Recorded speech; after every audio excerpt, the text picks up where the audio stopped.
Hey guys, मैं हूं अमिता और स्वागत है आप सभी का मेरे channel fit life by Amita पे। कैसे हैं आप सब? आई होप आप सब अच्छे होंगे और अपनी अपनी फैमिली के साथ अपनी अपनी लाइफ एंजॉय कर रहे होंगे। सो गाइस, आप सबको बहुत इंटरेस्ट है अमेरिका आने में, पर आज की इस वीडियो में मैं वो डिटेल्स देने जा रही हूँ जिसे आपको पहले सोचना पड़ेगा अमेरिका आने से पहले, क्योंकि वो सारी चीजें बहुत इंपॉर्टेंट है अगर आप अमेरिका आना चाहते हो तो पूरी वीडियो ध्यान से देखना और समझने की कोशिश करना, क्योंकि दूर से ढोल सुहाने जरूर लगते हैं हर जगह के। अगर आप इंडिया में हो, आपको बहुत अच्छा लगता है अमेरिका में सारी चीज़ें, अमेरिका का लाइफ, जो भी लोग रह रहे हैं, पर बहुत सारी चीज़ें हैं जो कि यहाँ रहने वालों को ही पता है कि क्या क्या स्ट्रगल्स हैं। तो आज मैं आप लोगों को 4 से 5 पॉइंट्स बताने वाली हूँ इस वीडियो में और बताऊंगी कि आपको क्या क्या प्रिपरेशन करने की ज़रूरत है अगर आप अमेरिका आना चाहते हो तो, क्योंकि अगर वो 4-5 पॉइंट से आप अग्री नहीं करते हो तो आप अमेरिका मत आना गाइस। जी हाँ, नोट कर लो, आप अमेरिका मत आना। तो चलिए वॉक करते हैं और मैं आप लोगों के साथ डिस्कस करती हूँ वो 4 से 5 पॉइंट्स। सो गाइस, पहला पॉइंट है कुकिंग। जी हाँ दोस्तों, अगर आप अमेरिका में रहते हो तो आपको कुकिंग आनी बहुत ज़्यादा ज़रूरी है। क्यों? क्योंकि यहाँ अगर आप चाहते हो हाउस हेल्प अफोर्ड करना तो वो बिल्कुल भी पॉसिबल नहीं है। बहुत बहुत बहुत ज़्यादा रिच होना पड़ेगा आप लोगों को अगर आप यहाँ पे हाउस हेल्प लेना चाहते हो तो इसीलिए ज़रूरी है कि आप कुकिंग सीख के आओ। यहाँ सारे लोग जो भी इंडियंस हैं या अमेरिकन्स भी खुद से कुक करते हैं और खाना खुद ही बनाते हैं, क्योंकि इंडिया में स्पेशली लड़के घर में खाना बहुत कम बनाते हैं। या तो उनकी वाइफ बनाती हैं या तो उनकी मम्मी बनाती हैं। आप या तो कुकिंग इंडिया से सीख के आओ या यहाँ सीखो, पर हाँ, आपको खाना खुद बनाना पड़ेगा। तो इसके लिए माइंड मेकअप करके आओ, बहुत ज़रूरी है। देखिए पीछे इस बोट पे लोग इस छोटे से लेक में घूम रहे हैं। सो नंबर 2 है घर के काम। जी हाँ दोस्तों, घर के काम आपको आना बहुत ज़रूरी है, जैसे कि डिशेस हो गए, लॉन्ड्री, घर की साफ सफाई, ये सारी चीज़ें। इंडिया में अगेन घर में लोग मेड रख लेते हैं या कई बार मम्मियाँ कर देती हैं उनकी। तो गाइस, ज़रूरी है कि आप लोग ये काम सीख के आओ या करने की हैबिट में आओ या मेंटली प्रिपेयर होके आओ कि आप ये सब काम अमेरिका में आके कर सकते हो, क्योंकि अगेन यहाँ आप एक मेड अफोर्ड नहीं कर सकते।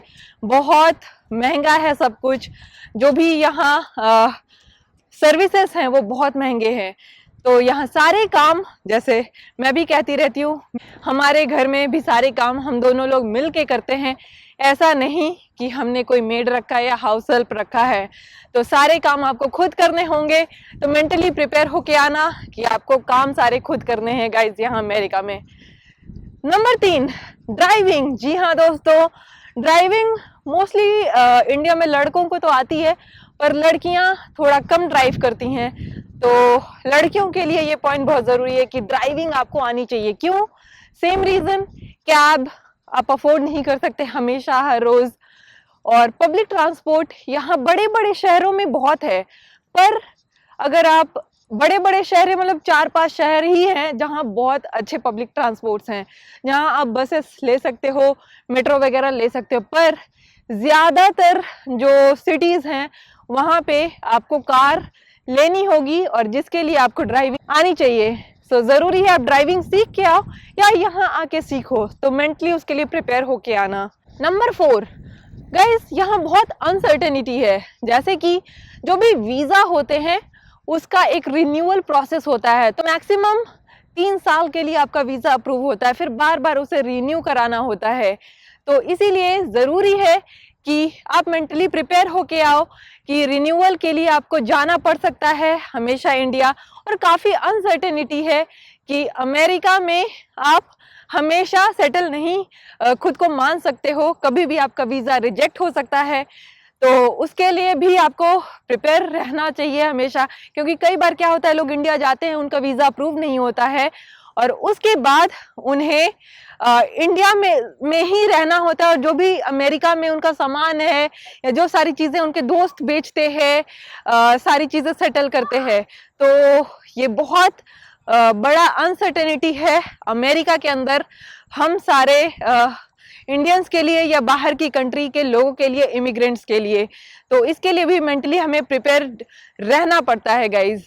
अब बात करते हैं 5वें पॉइंट की, वो है घर की याद, होम सिक फील करना। जी हाँ दोस्तों, मैं जब खुद भी आई थी तो बहुत ज़्यादा घर की याद आ रही थी, और स्पेशली इंडिया में हमारे यार दोस्त बहुत होते हैं, राइट, आसपास लोग। तो हम लोगों को आदत होती है कि हमारे आसपास इतने लोग हैं, बातचीत हो रही है, मस्ती हो रही है, रोज़ मिलना मिलाना हो रहा है, या जब मर्जी तब हम फैमिली को, अगर दूसरे भी शहर में इंडिया में फैमिली से, तो उनको विजिट कर लिया। पर यहाँ वो पॉसिबल नहीं है। यहाँ आपके पास दोस्त बहुत कम होंगे, आप नए हो तो होंगे भी नहीं शायद, फिर सारी चीज़ें आपके लिए बहुत नई रहेंगी। तो एक होम सिक फील करना बहुत ही कॉमन है, स्पेशली जब आप नए नए यहाँ पे आते हो। और साथ में यहाँ के काफ़ी सारे स्टेट्स में ठंड बहुत ज़्यादा पड़ती है विंटर्स में, तो शाम को अंधेरा हो जाता है जल्दी 4 बजे, और ठंड होती है इतनी ज़्यादा कि आप बाहर ज़्यादा नहीं निकल सकते। तो बहुत ज़्यादा उस टाइम पे खराब फील होता है एक्चुअली। और घर से आप इतनी दूर पहली बार आए रहते हो, दोस्तों से दूर, दोस्त नहीं होते आपके, तो उसके लिए ज़रूरी है कि अपने अपने कुछ हॉबीज़ रखो, जैसे बुक्स पढ़ना हो गया, स्पोर्ट्स का हो गया, कुछ खेल लिया, या फिर आप वर्कआउट करते हो तो वर्कआउट कर लिया, या फिर म्यूजिक वगैरह में इंटरेस्ट है तो म्यूजिक सीख लिया, वो सारी चीजें। तो जरूरी है उसके लिए अपनी अपनी हॉबीज एक रखो। एक और बात, बारिश होने लगी, आप यहाँ से इंडिया जल्दी जल्दी जा नहीं सकते। जनरली लोग यहाँ से 1 साल में ही जाते हैं, इनफैक्ट 1 साल भी जल्दी बोल रही हूँ। तो उसके लिए ज़रूरी है कि अगेन आपको घर की याद बहुत आएगी, क्योंकि आप जल्दी जा नहीं पाओगे। और साथ में कई बार क्या होता है कि इंटरव्यू के डेट्स वगैरह नहीं होते, तो इमरजेंसी जो कंडीशन होती है उसमें भी कई बार जाना पॉसिबल नहीं हो पाता अगर आप इतनी दूर रह रहे हो गाइज। तो ये सारी डिफ़िकल्टीज़ हैं। अमेरिका में भी ऐसा नहीं कि सारी चीज़ें बहुत अच्छी हैं, नो डाउट कंट्री बहुत अच्छी है, लाइफ बहुत अच्छी है, सब कुछ बहुत अच्छा है। पर वो कहते हैं ना कि हर चीज़ हर एक टाइम पे अच्छी नहीं होती, राइट। हमें मेंटली प्रिपेयर्ड होना पड़ता है स्ट्रगल्स के लिए। तो ये सारे जो स्ट्रगल्स हैं वो आपको फेस करने पड़ सकते हैं अगर आप अमेरिका आते हो, तो मुझे भी करने पड़े थे। पर सबसे अच्छी बात है कि बहुत अच्छी कंट्री है, अपॉर्चुनिटीज़ बहुत हैं लाइफ में आगे बढ़ने के लिए, तो इसीलिए लोग यहाँ आना चाहते हैं और यहाँ सेटल होना चाहते हैं। तो आप सब भी अगर यहाँ सेटल होना चाहते हो तो ये सारे पॉइंट्स के बारे में सोचना, समझना और उसके बाद यहाँ आना। ऑलराइट गाइज, ये वीडियो मैं यहीं एंड करती हूँ। बहुत तेज हवा चलने लगी है और बारिश भी हो रही है हल्की हल्की।